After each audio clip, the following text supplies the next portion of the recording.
สมมาทายฮูปเอาไปเลยโอเคไปพี่น้องเนาะบ่เตียงกันสีปิดคลิปให้ทั้งช่องเบาฝนเด้อเนาะเฮากำลังสิเดินทางไปหมู่บ้านห้วยไร่เนาะบ่ฮู้ว่าใกล้ไกลส่าใดแต่ว่ามีสิรินำทางบ่เจ็บพี่น้องเอ้ยแต่เพิ่นก็บอกว่าทางยากเพิ่นสิเอามาก็ยังว่ายากแล้วเนาะไปยังยากอีกพี่น้องเอ้ยก็บ่ฮู้ว่าสิฮอดไว้ฮอดชาติส่าใดก็ไปเบิ่งนำกันแต่จังใดเฮาก็ไปให้ฮอดเนาะเฮาได้มาแล้วต้องไปให้ฮอดถ้าว่าใจพร้อมรถพร้อมใจนี้พร้อมอยู่แล้วแต่รถสิพร้อมเฮาหรือบ่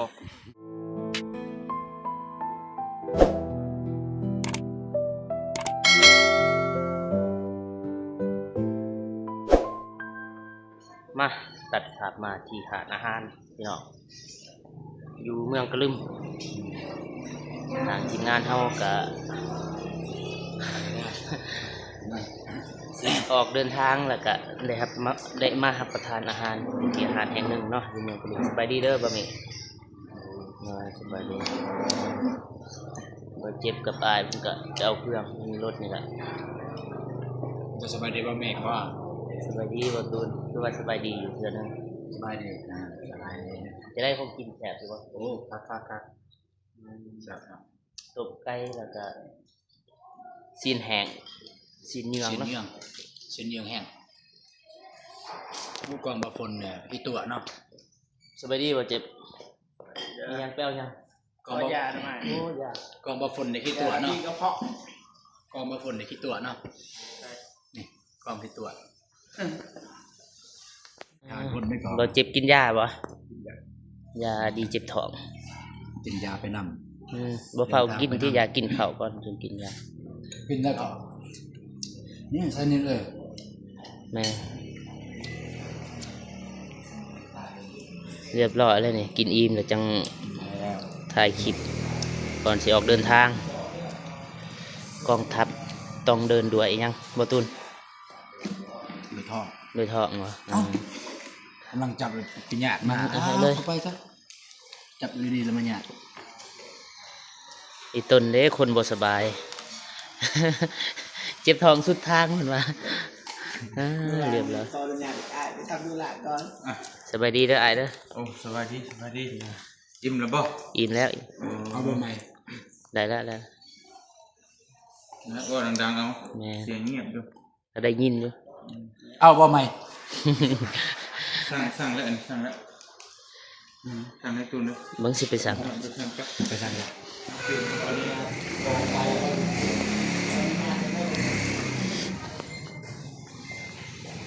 เบาฝนสิไปสั่ง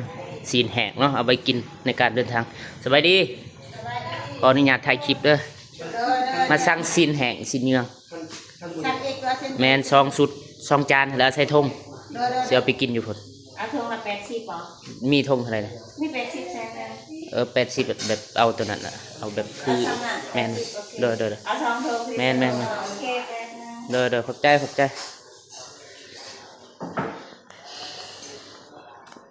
น้องอันของมันยาวได้แล้วตัวหมูเลยตัวหมูเอาได้เอาหัวตัว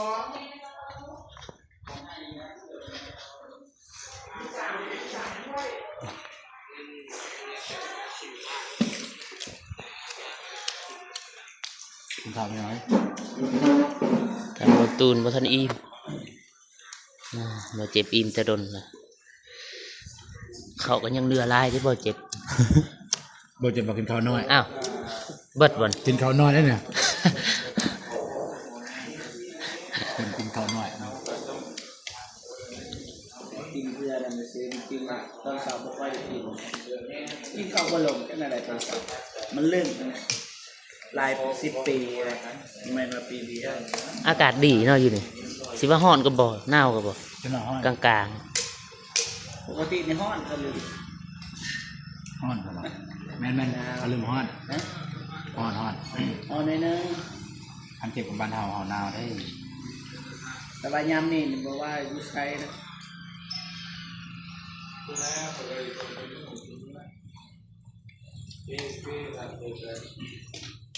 พาเว้าเนี่ยตูน เล่นหนักบอก นี่ว่านักว่า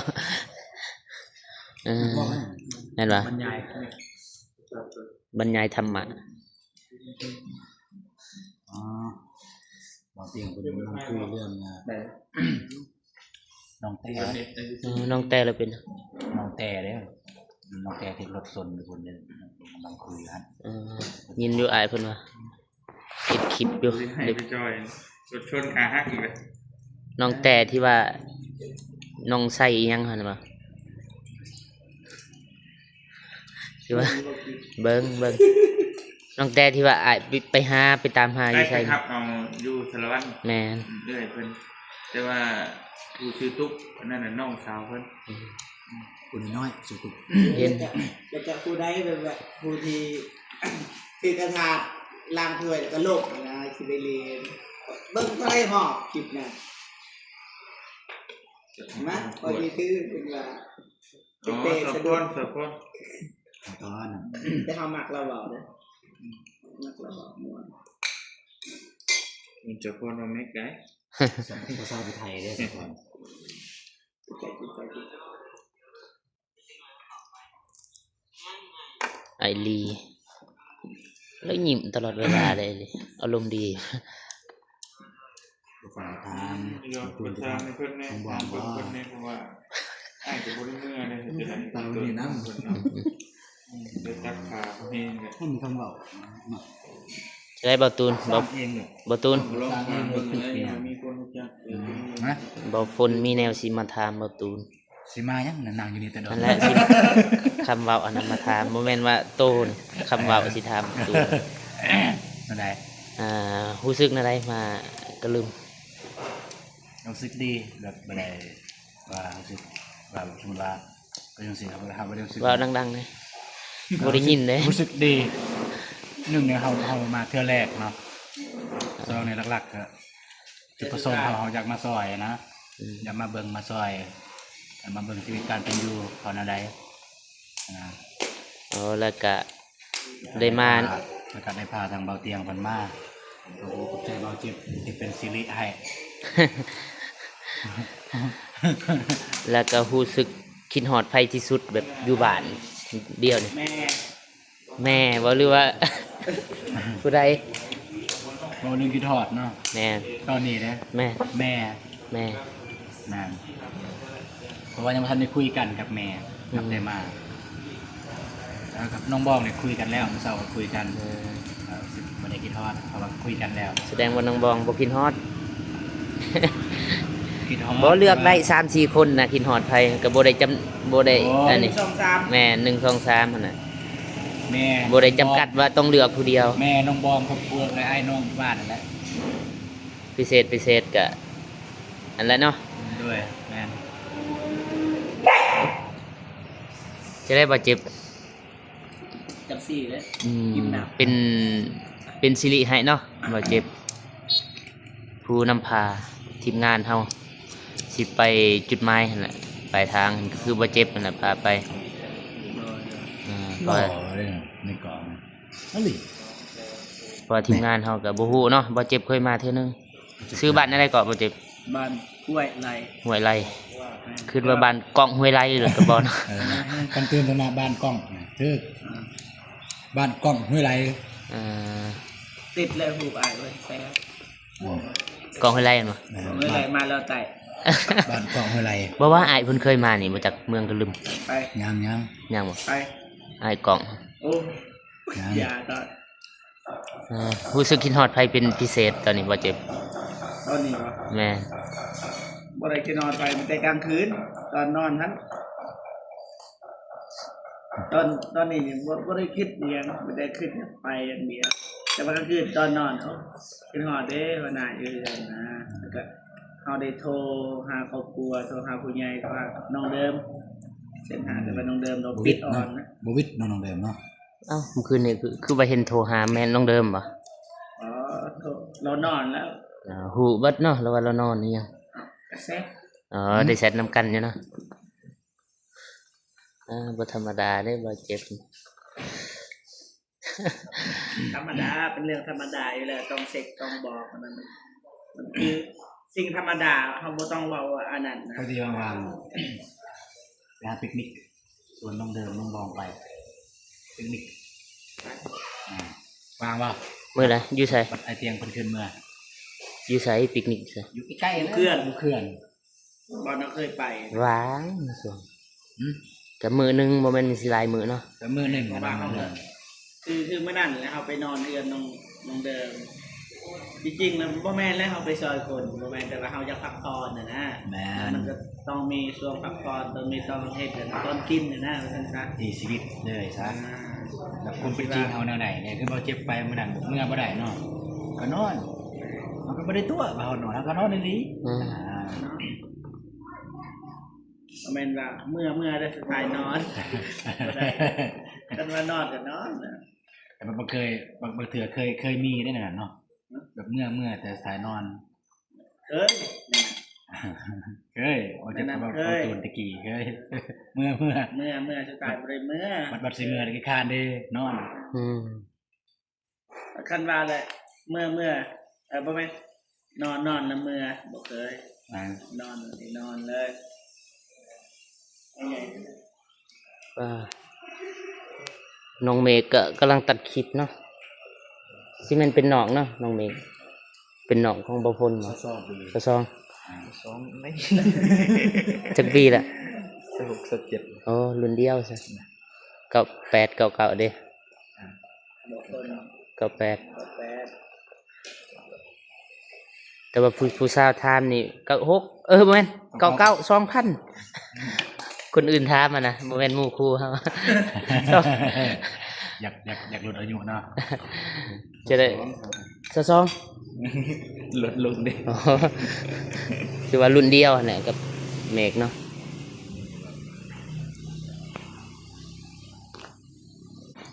แล้วก็บ่ฝนสิบ่ถามเมฆเนาะหรือว่าบ่แม่นน้องเชิญน้องก็จักแนวใดรุ่นเดียวเนาะเชิญอ้ายก็ นั่นลืมได้ยินไอ้เตียงว่า แม่นมันลึงเฮาก็ มันลืม บ่เอาโปรแกรมอันใดตัดคลิป ใครมาเตะ ใครมาเตอะ แคปครับ บ่ได้เสียเงินบ่ เสียสื่อมัน จักซื้อแนวใดบ่ฝนบ่เป็นซื้อเลยเบิ่ง มันมีตัวโปรมีตัวฟรีอย่างเดียว อันนั้นยังว่าอยากซื้อนะ มีเงินบอกมีเงินซื้อไป เท่าไหร่ แท้ ประมาณเท่าไหร่ซื้อ ปีหนึงประมาณ4ล้านกับ ล้านกีบบ่ยาเลยซะ บ่ซื้อดอก อ้าวจังสิว่าเงินบาทเฉพาะ4ล้าน เอาอันนี้โปรแกรมอีหยังล่ะอินช็อตไว้ยังดีกว่าแล้วเอา บอกคุ้มนะคือจริงเราซื้อกับคุ้มนะ คุ้มทั้งเขาบ่มีเลยสิ ว่า จะ ได้ ได้ ทายเลย ฮะ ว่าได้ทายเลยยังมีเสียงเปิดเสียงเพลงอย่างกับทายเลยแบบนี้เราตัดออกกัน ได้บ่ ได้ ได้บ่น่ะ ได้ อ๋อสบายเลยบ่เจ็บจัดการเฮาเป็นไง ฟรีดีกว่า อินช็อตว่าจะไหน สัตว์นี่ได้ อินช็อตเห็นนี่บ่สิบ่เฮ็ดฟรีแล้วบัดนี้เฮ็ดว่าเจ็บเว้า นั่นแหละ เจ้าของอันนี้นะโปรแกรมอินช็อตเพิ่นเห็นจะเว้าได้จะว่าเอาฟรีดีกว่านะอินช็อต แต่ก่อนอินสดให้ ก็ให้บัดนี้ก็เก็บเงินเฮ็ดคืออันนี้แหละ จะเป็นได้ซื้อแล้วครับบัดนี้ อันอิดกับพี่ก่อนนะการตลาดเป็นเด้อ อ่า วันนี้ก็คอย เขาใส่ลายแล้วก็มาอันนี้เนาะ เริ่มขายแล้วบาดแคปคัดคือกันนะที่บัดมาบัดนี้แหละเริ่มขายไปแต่ละอย่าง ทายได้บ่เจ็บพอได้ออกของน้องเมฆบ่เห็นไปเนาะไปเตียงช่วงไปไทย เห็นว่า แม่ พาสปอร์ตเบิด พาสปอร์ตเบิด กำลังต่อส่วนยังประมาณอาทิตย์หนึ่งเลยถึงที่ได้พอดีมันเกิดเหตุการณ์ก็เริ่มเลยไปครับ ก็ได้เคยไปวันเราไปเที่ยว ไอ้เป็นพาสปอร์ตเบิดวันไปไลฟ์ผมจำเขา เท่าไหร่เอ่ย ไม่ได้เป็นแสนหก บ่เบิดนี่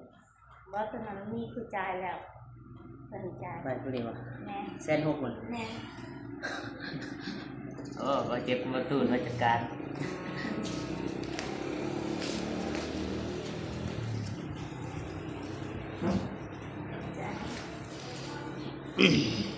สินแหงกูกินอยู่พุ่น นี่นะ สินเนื้อโอ้ยักษ์สิเนาะ อันนี้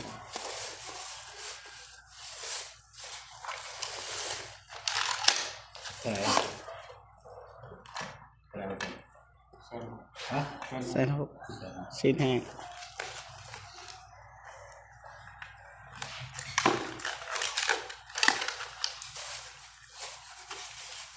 คือเกลือประตูเป็นว่ามา ขอบใจเด้อ เด้อขอบใจขอบใจ แล้วแม่งก็ต้องทอนแต่ เขาเนาะเขาเอาแต่ว่า เอาแล้วเนาะแล้วก็สร้างข่าวกัน ไปเก็บ มาแล้ว เอาจับนะจับ หาสับเขาโลนึงพอ จากโลนึงพอละ เขาเขาโลนึงเอาโลนึง เอาข่าวโลนึงเนอะ ก็กินหนักเด้อ พี่น้อง น้ำหอนกินน้ำหอนแล้วกินน้ำกินน้ำหอนน้ำหอนน้ำเย็น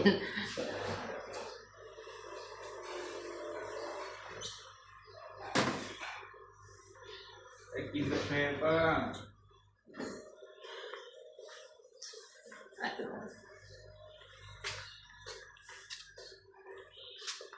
ไปกินกาแฟเนี่ยเนาะ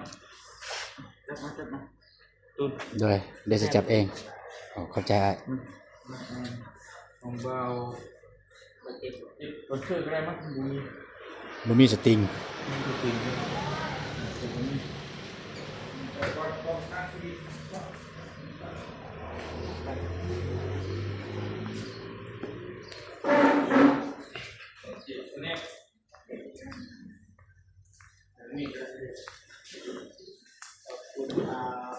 เข่าทางแล้ว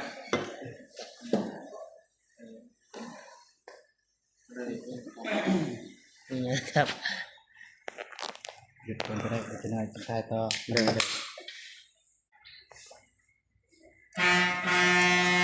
เท่าไหร่ 35 เอาไปกิน เอาโลนึงก็ได้ฮอตโลปะ เอาไป ได้แล้วสิ ให้เลย10,000 กลับไปกลับมา เรียบร้อยเลย เป็นคิงเงินนะ เรียบร้อยจ่าย เฮ้ย จ่ายแล้ว เท่าไหร ยาแล้วยา อย่างนั้นไหนเท่าไหรน่ะ เส้นไป มันตัวไอ้ไปบ้านรอบโลกเลยอาหารนี่เสือนไปเยี่ยเท่าไหรใครจ่ายใครจ่าย ได้แล้วจะ เอา จ่ายเรียบร้อย นะ เอาให้เอื้อเลย ขอบใจเด้อ เลยให้ติ๊บ นั่นแล้วใจายเราขาอาหารน้ำบ้านเอาใหม่บ่คันน้ำบ้านหันยัง เนี่ยเล่นเมนเอาไหม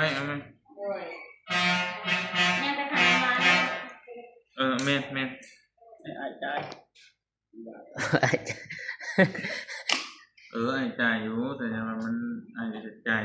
ยาแล้ว มันตัวมันลายเนาะจ่ายกับนี่มีปัญหาหรอกแล้วเป็นหลักจ่ายตอนไหน จ่ายตอนสั่น ใจอยู่ ฉันบอกบริจ่ายเลยพูดแล้วบริจ่ายมันเลย พามาก็ดีใจเลยนะจะไปจ่ายกับเขาคนน่ะ อาจารย์มีเงินเนี่ยนั่นเราบอกว่ามีเงินจะซีไรเอ้าแปลว่าผมมีเงิน อันบ่อันไล่อันนี้นะอันขวดอะไรก็พอดีแล้วเอาน้ำไปไว้มีน้ำกินเดินทางต้องมีเสบียงอาหาร บ่เจ็บบ่มักหรือสปอนเซอร์มักอันนี้สติงบ่ มา มักบ่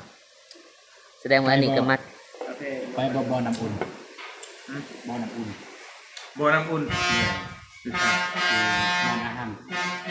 ใส่ไข่ซุกเลย โอ้ อ้ยแต่รถนี่กันเนาะนี่อย่างวะ รถแม่มีรถแม่แม่เอา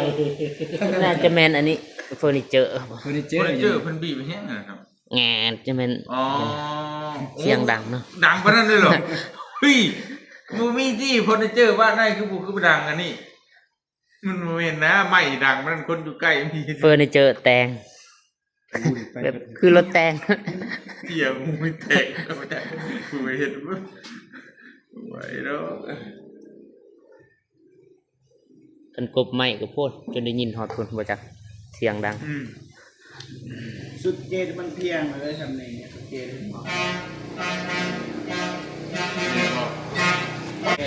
รถเนาะเพิ่นน่าจะไล่สัตว์ลงแต่รถประ จั มาง ณ ว่า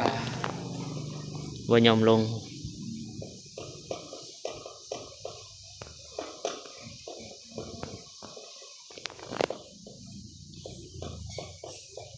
ตอนแรงน่าจะได้นอนนี่บ่จักเนาะ อืม ตอนแรงนี่ บ่นี่แต่ว่าเขาออกมาจะพุ่นสักประมาณ3 โมงหรือ4 โมงนี่ได้ทั้งว่าให้มันวิทย์นี่ก็มันก็ค่ำก็ไม่มีปัญหาเพราะมันทางยางอะ วิทย์ทาบักนี่เนาะ มันวิทย์ทางว่าทางยางเรียบร้อยเอาแล้วเนาะหน้าปุ๊เป้ปุ๊เปี้ยวอะไรนั่นแน่เนาะบนนั้นนี่อันตัวหน้ามันไอ้เอาไม่น่ะมันเท่าไหร่ หรือว่าสิให้ฟรีเลยวะ แถม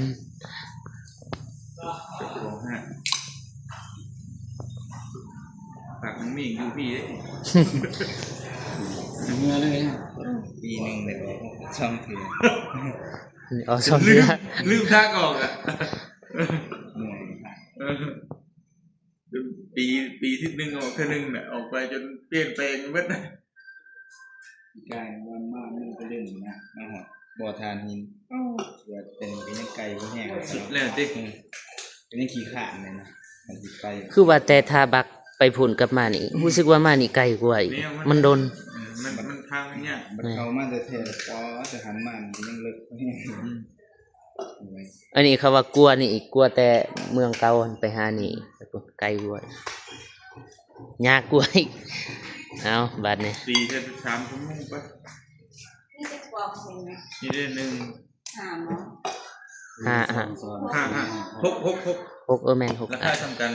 แมนราคาสำคัญกองสิงหา เอาทางไกล ที่เก่า10,000 น้ำตุ๊กกลางตุ๊กอะไร 8,000 แต่ท่านเอา10 ตุ๊กเพื่อว่าอยู่หน้า เอาแพ็คหนึงเลยแต่ได้มี12 กันนี้มากแล้วมาก10 ทำเป็นสั้น 10 ตุกเอาเทือละตุกมาไว้เทือ เป็นเศษ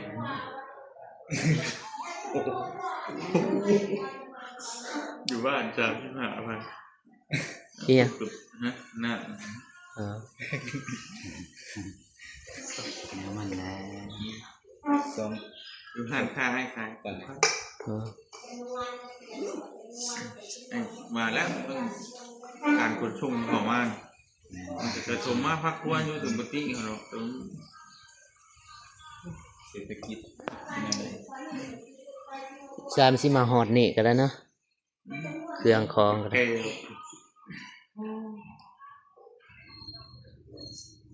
เนี่ย ส่งทางเฮลิคอปเตอร์ แห้งรูปอีกมาขายเครื่องเอาอันนั้นมาส่ง ไปจ้างเฮลิคอปเตอร์อีก มีอนุสิทธิ์มีหุ่นอรุ่น บ่มี นี่ ไอ้สิการมาจึง มันขนส่งมาบ่ได้หรอกรถขนส่ง 7,000บ่คุ้มค่าแล้ว คุ้มยันรถมาบ่ได้เป็นอะไรเนาะ เดินต่างๆไป โดนเอาครับเลยครับ มีน้ำแพ็คหนึง70กับอะไรมัน90มาเป็น1,600ได้ กินได้น้ำนี่จ่ายก่อน เป็นวิคิดแบบนี้เป็น จ่าย แป๊บอีกเลย สงสัย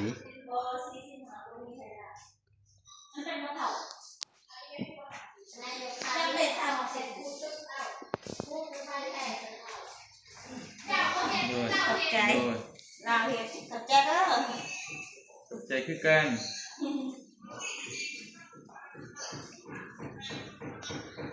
แม่บ่เชื่อ อ๋อเสือใดก็เหมาะเบิดเลยอ้าย ก็มีนะ เราให้เลย นี่ยางจานแกงเลยตำเลย กินกันเสียบ่ให้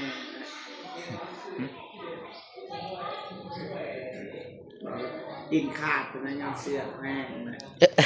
โอ้ยหาจะเรียกว่าไป ไป ไปบาดนี้ ไปไปไปไป เดินทางต่อ เบียงอาหารเท่าเล่นนี่เนี่ย เราจะจับอะไรสักคนครับเราจะจับ เดี๋ยวกล้วยไปไว้ มาอยากถือแหงกันนะเอ้าจะจับ ให้อ้ายเพิ่นจบคลิปแม่จะคลิปเลย อยู่รถไปจบอยู่รถ ไฮไลท์ โอเคอยู่รถเลย หัวเลย ด้วยอยู่รถเลยมานี่เลย มา ว่าเอาแห้งเด้อบ่มีไม้มา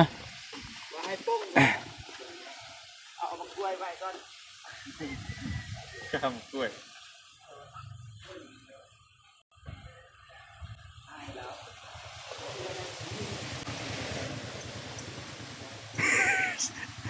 สมมาทายฮูปเอาไปเลย โอ โอ เค เค ไปพี่น้องเอ้ยเนาะบ่เตียงกะสิปิดคลิปให้ทั้งช่องเบาฝนเด้อเนาะเฮากำลังสิเดินทางไปหมู่บ้านห้วยไร่เนาะบ่ฮู้ว่าใกล้ไกลส่าใดแต่ว่ามีสิรินำทางบ่เจ็บพี่น้องเอ้ยแต่เพิ่นก็บอกว่าทางยากคนสิเอามาก็ยังว่ายากแล้วเนาะไปยังยากอีกพี่น้องเอ้ยก็บ่ฮู้ว่าสิฮอดไวฮอดชาติส่าใดก็ไปเบิ่งนํกัน แต่จังใดเฮาก็ไปให้ฮอดเนาะเฮาได้มาแล้วต้องไปให้ฮอดถ้าว่าใจพร้อมรถพร้อมใจนี่พร้อมอยู่แล้วแต่รถสิพร้อมเฮาหรือบ่ไปเบิ่งตัวจริงนํกันพี่น้องเนาะมาเดินทางกันอยู่ดีมีแฮงเบัดสุขุทุกคนสบายดีเด้อเจอกันบ้านห้วยไร่บ๊ายบายพี่น้องเอ้ยไป บ๊ายบายบ๊ายบายบ๊ายบายเอา ยินหัว บ๊าย บ่ได้ บาย ผู้เบิ่งนี่วินหัว เอาบ่เบิ่งไหม